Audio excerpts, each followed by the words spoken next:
এইবাৰ মেট্ৰিক পৰীক্ষাৰ form fill up হ'ব অক্টোবৰ মাহত।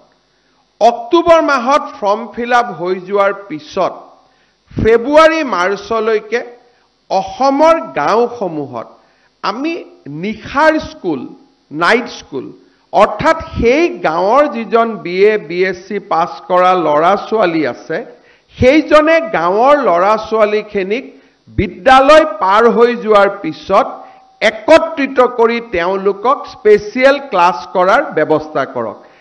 কোনোবাই শব্দটো টিউশন ক'ব, কিন্তু মোৰ মতেদি সেইটোক টিউশন নকয়, যদি সেইটোক টিউশন হয় তেতিয়াহ'লে গ্ৰীষ্মকালীন যিমান কেম্প হয় সেইবিলাকেও টিউশনৰ আখ্যা পাব। ইয়াত প্ৰফেশ্যনেল কাম কম থাকিব।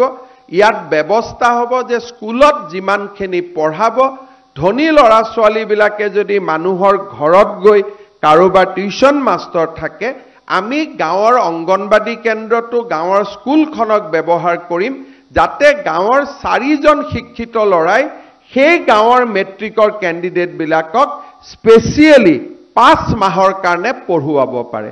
আৰু তাৰ কাৰণে এইবাৰ আমি প্ৰতিজন মেট্ৰিকৰ কেণ্ডিডেটৰ বিপৰীতে 300 টকাকৈ বাজেট ৰাখিছোঁ। শিক্ষকসকলক আমি প্ৰত্যক্ষভাৱে দিম বা ছাত্ৰসকলৰ জৰিয়তে দিম, তাৰ বিষয়ে আমি পিছত আলোচনা কৰিম। গাঁৱত যদি 50জন ষ্টুডেণ্ট আছে, 2জন গ্ৰেজুৱেট পাছ কৰা ল'ৰা আছে, তাতে এই 4 মাহ তেওঁলোকে মেট্ৰিকৰ ল'ৰাখিনিক ভাল কৰি পঢ়াওক, ভাল কৰি শুনাওক।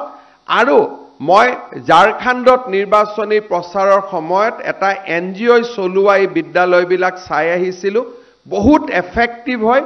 সেই ধৰণৰ এটা প্ৰয়োগ এইবাৰ আমি অসমৰ গোটেই গাঁৱত কৰিব খুজিছোঁ যে চৰকাৰে মাননি দিব, গাঁৱৰ শিক্ষিত ল'ৰাজনে 6টাৰ পৰা ৰাতি 9টালৈকে মেট্ৰিকৰ কেণ্ডিডেটখিনিক পঢ়ুৱাব।